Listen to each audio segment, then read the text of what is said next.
The lawyer's office smelled like old coffee and carpet cleaner. I remember that detail clearly because I was staring at the floor when he said it. Calm, professional, like he was reading off a grocery list. Ms. Whitmore, I need to clarify something before we proceed. The secondary account your grandmother designated for you, the one holding $150,000, shows a zero balance. It was cleared out 14 months ago. I looked up. My brother Caleb was sitting 2 chairs to my left, and his wife Sasha was sitting next to him, her hand folded over her purse like she was protecting something inside it. Neither of them looked at me.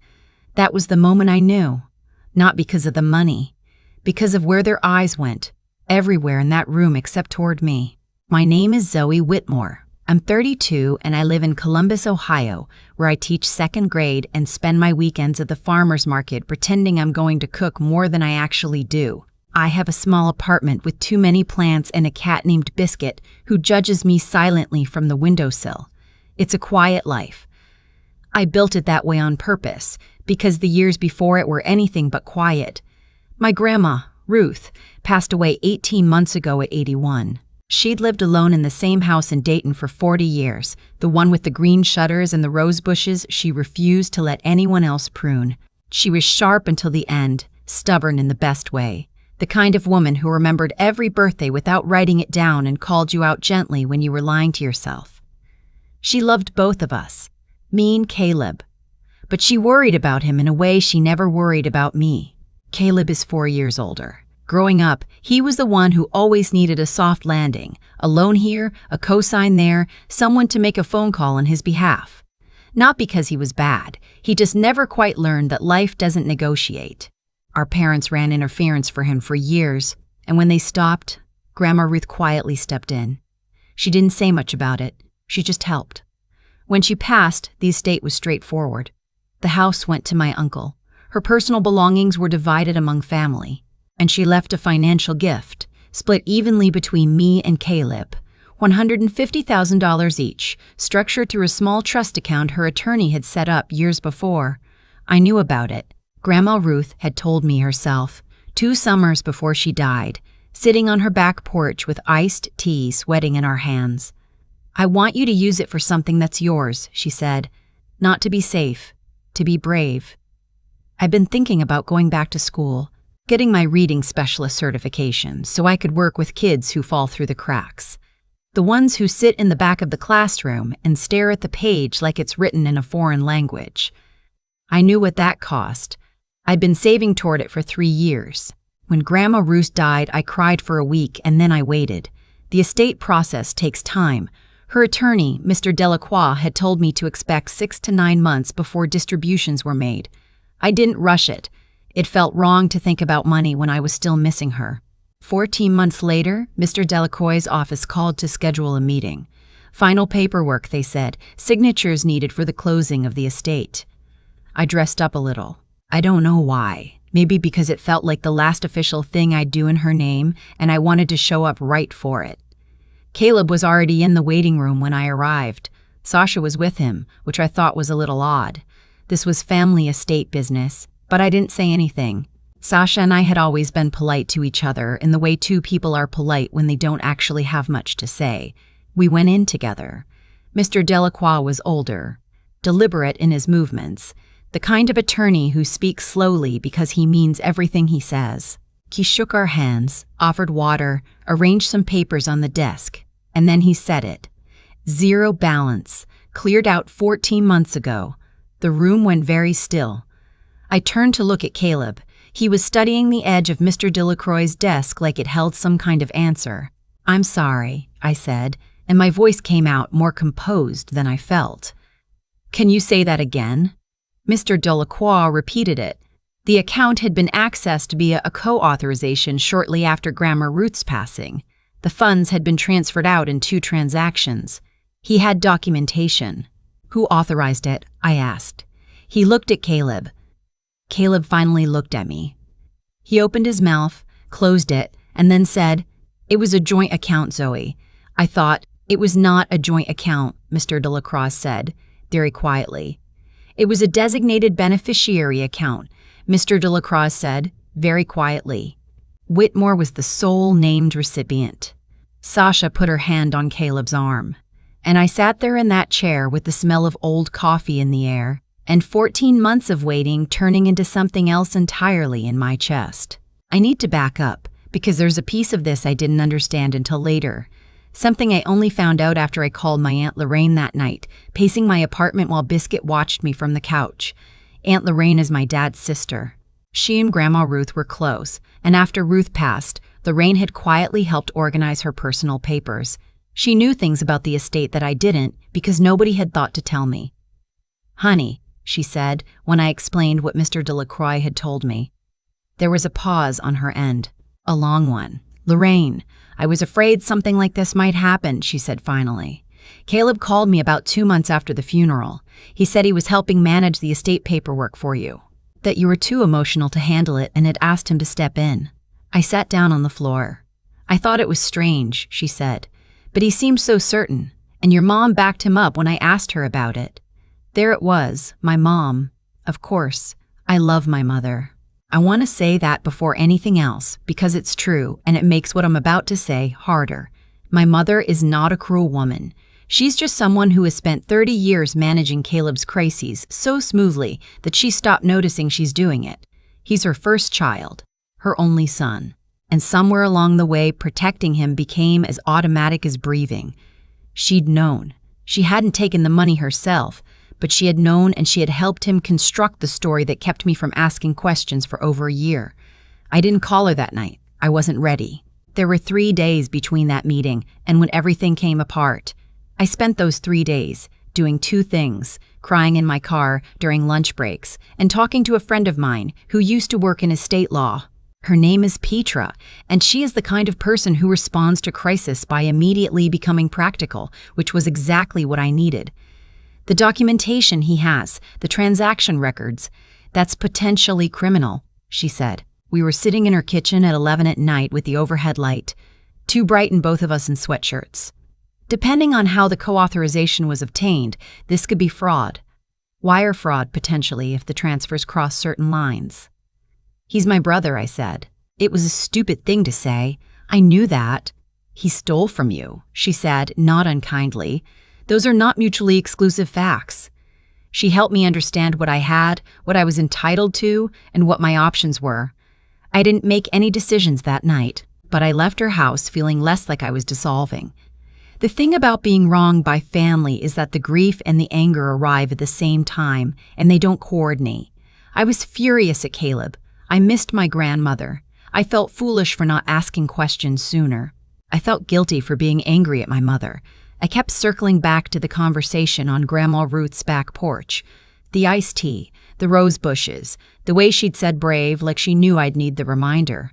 She'd meant for me to have that money. She'd said it out loud and trusted that it would happen. And someone in my own family had decided that her wishes were negotiable. On the 3rd day, my cousin Dex called me. Dex is Aunt Lorraine's son. He's a year younger than me and works in finance, and has always had a very low tolerance for nonsense. He'd heard from his mother what happened, and he called me directly. "I want you to know that I pulled the transaction records Lorraine kept from the estate filing," he said. Ruth's attorney sent copies of everything to Lorraine as the family executor liaison. "I have the original authorization forms. Caleb forged your signature on a power of attorney document. It's right there in the paperwork." I sat very still. "That's not a civil dispute, Zoe. That's document fraud."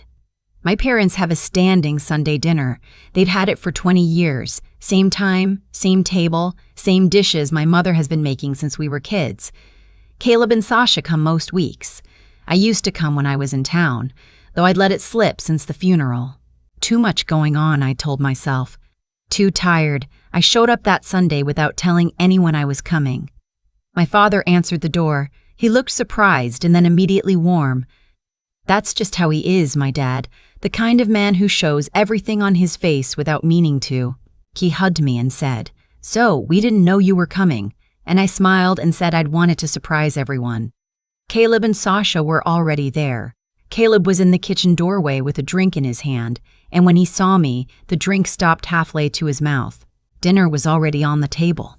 My mother had made pot roast and the rolls she makes from scratch, and the whole house smelled like Sunday the way it always had. I sat down. I helped pass the bread.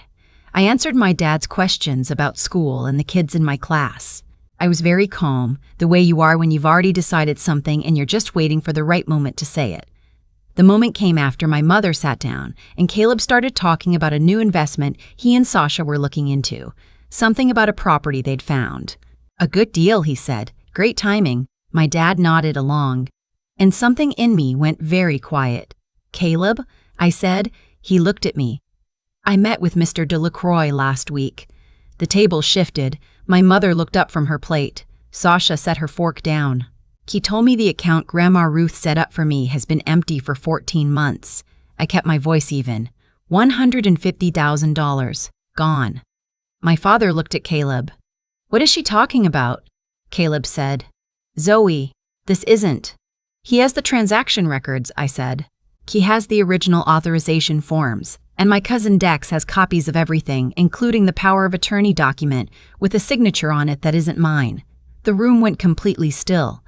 My mother set her napkin on the table. Sweetheart, let's not do this here. We can talk about this privately and…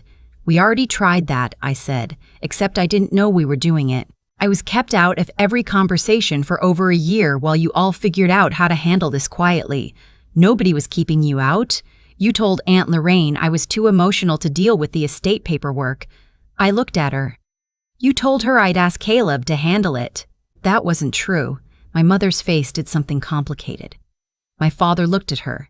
He looked at her for a long moment in the way that married people look at each other when they're communicating something they don't want to say out loud. And then he looked back at Caleb. Did you take your sister's money? It wasn't a question. His voice was quiet and completely flat, the way my father's voice only gets when he's moved past frustration into something worse. Caleb put his glass down. It was. Dad, the account setup was confusing. It looked like, did you forge her signature? Sasha said quietly. We were going to pay it back. With what? I said. The property investment? Nobody answered. My father stood up. He didn't raise his voice.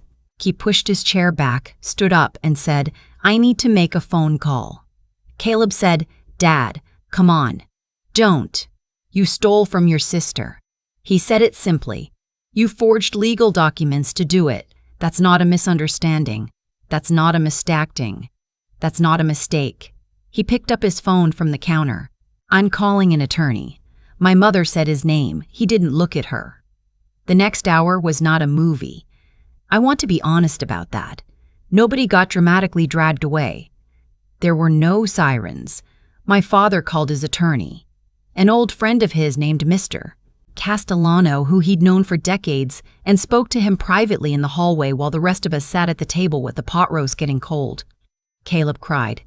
I had not expected that, and it didn't fix anything, but I want to be fair and say he did. He sat there and cried in a way that looked real, and said that he'd meant to put it back, that they'd hit a rough patch financially, that he'd panicked. Sasha was very quiet. My mother kept looking at her hands. I didn't say much after that. I'd said what I came to say.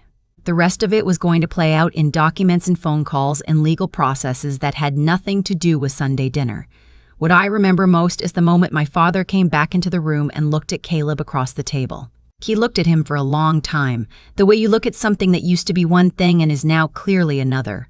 I love you, my father said, and I need you to understand that those two facts, loving you and holding you accountable, are not in conflict. Caleb didn't respond. Mr.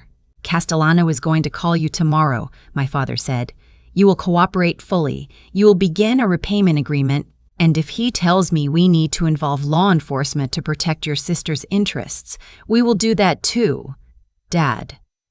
That's not negotiable, Caleb. Aunt Lorraine called me later that night. She'd talked to my father and she was steady on the phone in the way she always is. Practical, warm, a little fierce. He's doing the right thing, she said. It took him a minute to get there, but he's doing it. I asked her if she felt bad about any of it. She thought about that. I feel bad that Ruth's money got tangled up in this. I feel bad that you spent 14 months not knowing." She paused. "I don't feel bad that it came out. The truth has a way of needing to. Might as well let it." I walked to my kitchen window after we hung up and stood there looking out at the street. It was a Sunday night in Columbus, quiet except for a dog barking somewhere down the block and the distant sound of someone's television. Ordinary, small, the kind of night that holds big things without showing it. I thought about what Grandma Ruth said, not to be safe, to be brave. She'd been sitting in her chair on that porch with her tea, and she'd looked at me in the way she sometimes did, like she was saying two things at once, the words and something underneath the words. I used to think she was talking about the money, about what I'd do with it. But standing there in my kitchen, I started to wonder if she'd known, somehow, the way old people sometimes know, that the path to whatever came next was going to require something more than savings. The legal process took several months. I'll spare you the details because they were tedious and exhausting and involved more paperwork than I thought one situation could possibly generate.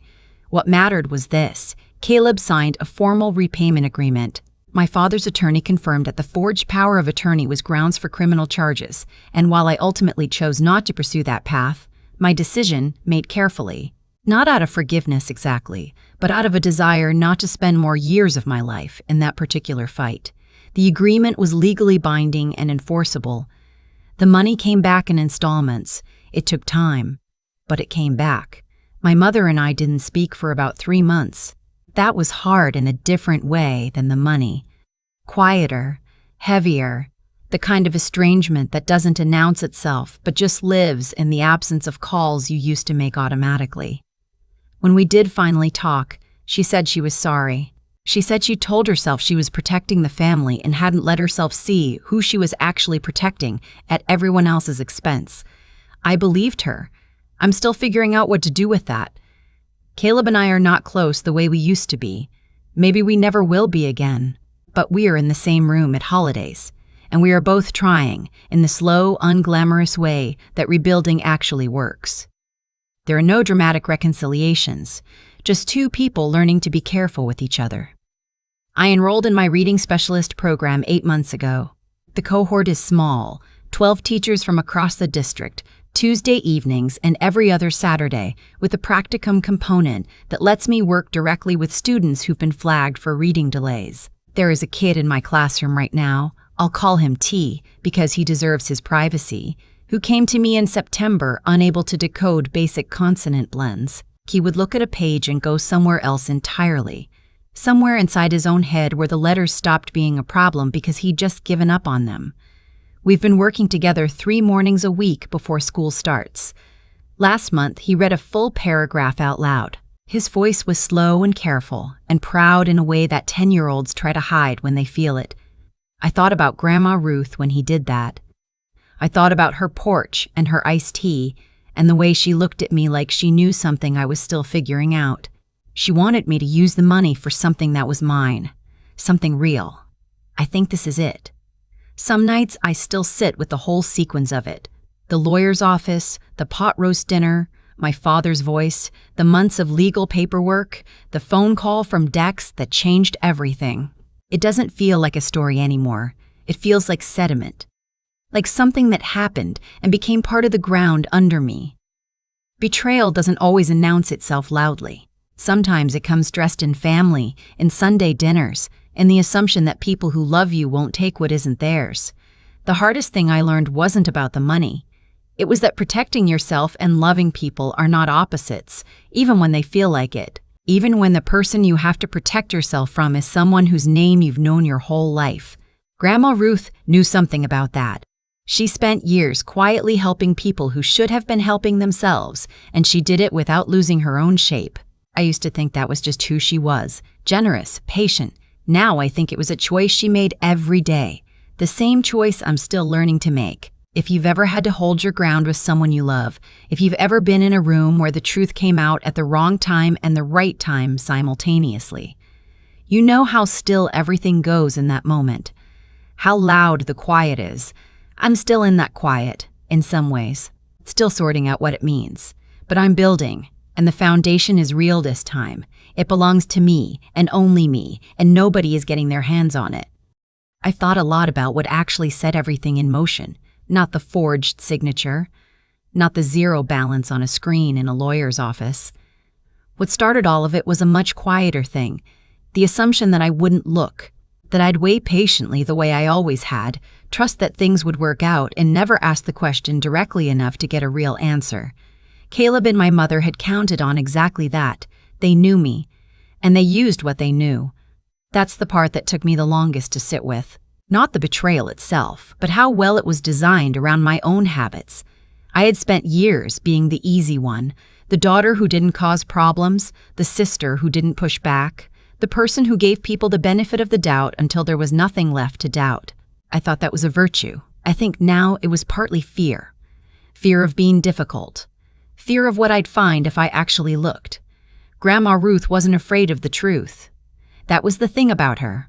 She'd lived long enough to understand that clarity, even uncomfortable clarity, is a form of kindness. She didn't look away from hard things. She looked at them steadily, named them, and moved forward.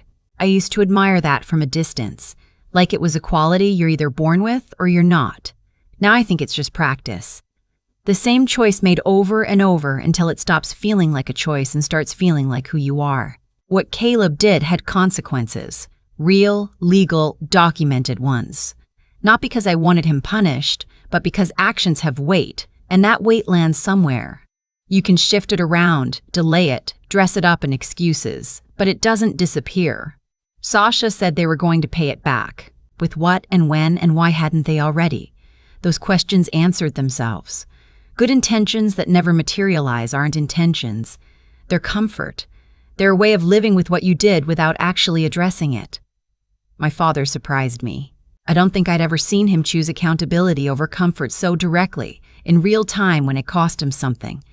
It would have been easier to call it a family matter and handle it quietly. He didn't. He stood up from that table and made the call. I don't think he knew in that moment how much that would mean to me. Not the legal outcome, but the fact that he looked at what was true and didn't flinch from it. That's not nothing. That's actually everything. And Dex, my cousin who pulled the documents without being asked, who called me when he didn't have to, who handed me the thing I needed to stand on, he reminded me that family loyalty and honesty aren't opposites. You can love people and still tell the truth about them. You can be in someone's corner and still refuse to cover for them. I'm still learning how to be braver in smaller ways. How to ask the question instead of assuming. How to check instead of trusting blindly. None of that makes me cynical. It makes me present. There's a difference between suspicion and attention, and I'm learning where that line is. The money funded my certification program. The kids I work with now, the ones learning to read in the early morning light before school starts, they're what Grandma Ruth meant.